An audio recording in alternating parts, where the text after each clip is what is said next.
Hey guys, we're going to get started on chapter 4, which is all just about inequalities. So first we're going to see that a solution of an inequality is any number that makes that inequality true. Now before we go into the graphing and addition and subtraction of this, I want to remind you of what each sign for inequalities means. So when it comes to inequalities, we're reading left to right. So this will end up being our less than sign. So the greater value would be on this side, lesser value on this side. And a way to remember this is if this were to be like a mouse with like an alligator, then it would always want to eat more rather than less.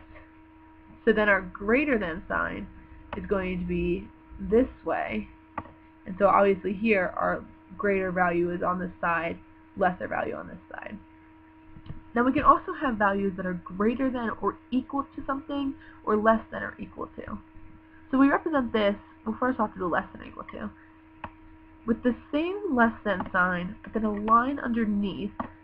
So this just shows, for example in this situation, that x can be any value that is either equal to 3 or less than 3. So that's what that line underneath indicates. And as you see with inequalities, x takes on an infinite number of values, which is different from what we used to do with just solving equations and getting one value for x. So then here we just see that our greater than or equal to sign is the same with the line underneath but facing the other way. So we're going to go on and start with solving some inequalities. And this is just a matter of plugging in. So we see here, and sorry it's blurry, it says, is each number here a solution of 3 plus 2x less than 8? So if we're looking at negative 2, what we're going to do is just simply plug it in, and we get 3 plus 2 times negative 2, and then it says less than 8. And so if we follow through with our algebra, we're going to get 3 plus negative 4 less than 8, which ends up giving us negative 1 less than 8. And we know that this is true, so we can say that negative 2 is a solution to this inequality. Now over here we have 3, so we're going to do the same thing, but we're going to plug in 3 for x, and we get, sorry about that, and we get 3 plus 2 times 3, here, and that's less than 8. So then if we do our algebra once again, we get 3 plus 6 to be less than 8, and that's just going to end up giving us 9 less than 8. And we obviously know that this isn't true since 9 is a greater value.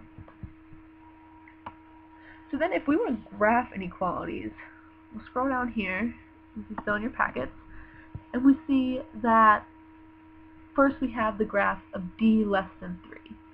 Now when it comes to graphing inequalities, you want to pay attention to whether it's a less than sign or a less than or equal to sign, and the same with the greater than or equal to symbols.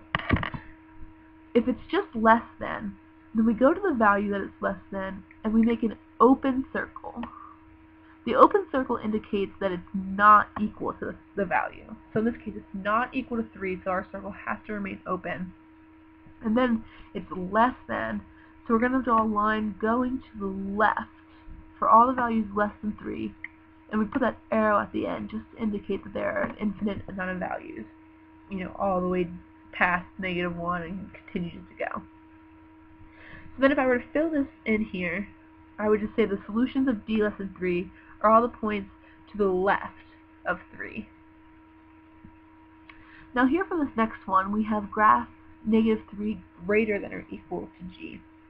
So in this case, since it's greater than or equal to, I make this closed circle. And that just indicates that it can be equal to the negative 3. And then, since it's greater than, I'm drawing my line to the right this time for all the values greater than negative 3, and I include that arrow. So we just want to always remember that an open circle means it's not equal to, while a closed circle means that it is equal to. And that's going to be really important when it comes to graphing. So if we continue down here, we can see that we even are able to look at graphs and make an inequality from that. So for this graph, first we notice it's a closed circle. So I know that I'm going to want a line under my inequality. And the line here is going to the left, values less than 2. So I'm going to use the less than or equal to sign. And then I put my x here, and we know x is less than or equal to 2. So for this situation down here, part B, we have the -3, and then we have the line to the left once again, and see that open or that closed circle there. So once again, we want that line underneath our sign. So x is less than or equal to -3, because our arrow is to the left and our circle is closed. So now we're going to go on, and if you turn the page in your package, you can see that there are some more practice problems to be done.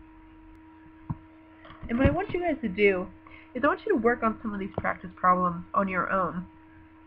And I'll go over one of each with you, but if you just work on these problems by yourself and get some answers to them, you may end up seeing them in an opener tomorrow. So here I'm just going to do part D, number 1. And so we have the inequality 6x minus 3 greater than 10. So what I do is I plug in the 4 for x. I'm going to have 6 times 4 and then minus 3 greater than 10. So I go through with my algebra. I'm going to 6 times 4 is 24, and I subtract that 3, so I have 21 is greater than 10. And I know that that's true, so I can say that 4 is the solution to this inequality. Now if I go down a little further here, we're going to practice some graphing of inequalities, and I'm going to do part B here. So it's asking me to graph n greater than or equal to -3. So since I have a greater than or equal to, I want that closed circle indicating it to be greater than or equal to. And then my line's going to go to the right for all the values greater than -3. And then I include my arrow there. So you can see that we just really want to make sure that we're paying attention to those closed circles and those open circles. I just can't really stress that enough for you guys. Alright, and lastly here I'm going to look at part B of number 3. It says that we have this number line here, and it's hard to see, but that's an open circle, so I know that I'm going to have a symbol without the line underneath. And since it's open and it's pointing to the left, it's going to be my less than sign. So it's at 0, so I have that x is less than 0. So notice I'm putting my x there first, and then I'm saying it's less than, because it's to the left, with those smaller values, and then the open circle. So that's just for the less than sign. So like I said, just, finish some of these other problems on your own, and they'll most likely be part of your opener for the following day.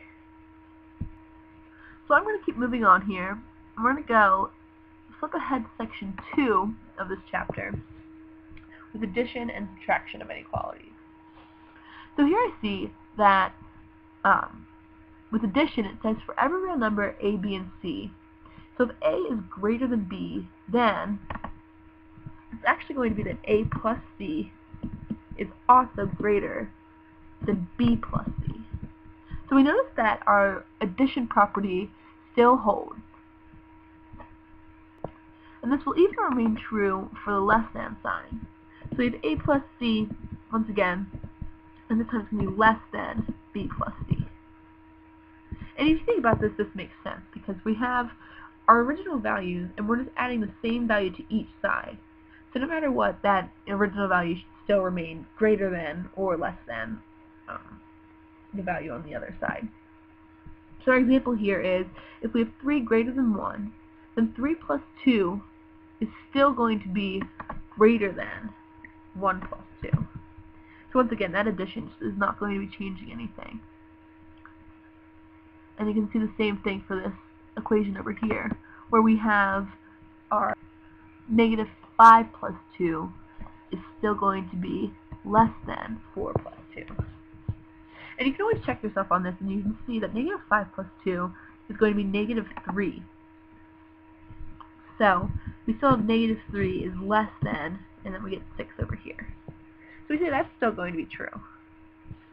Now the same thing is going to happen down here for subtraction. So we see that for every real number a, b, and c, if a is greater than b, then a minus c is going to be greater than b minus c. So once again, the subtraction isn't changing our inequality. Then on the same note here, we see a minus c is less than b minus c. And once again, if we're looking at this example here, we have 3 is greater than negative 1, so 3 minus 2 is still going to be greater than negative 1 minus 2.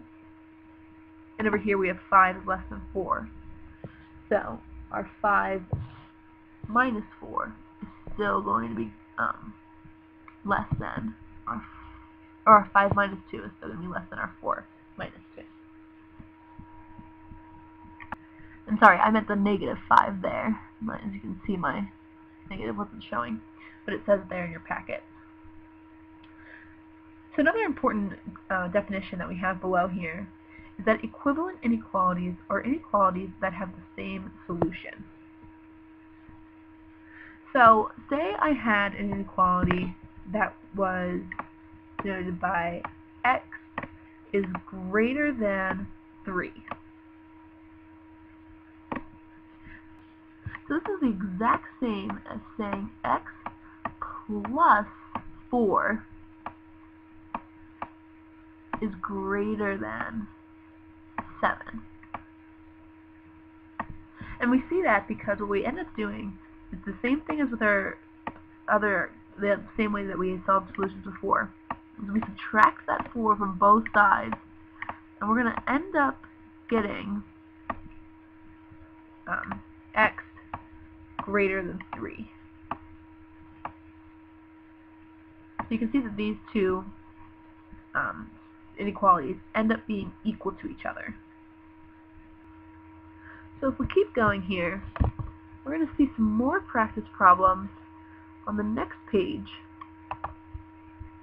I'm going to start up top here. I'm going to do this problem with you guys. So we have the addition property of inequality, and it says solve 8 is greater than d minus 2. And then it's going to ask us to graph and check our solution. So what I'm going to do is I have my 8 is greater than d minus 2. And I want to get d by itself, and I want to solve the inequality.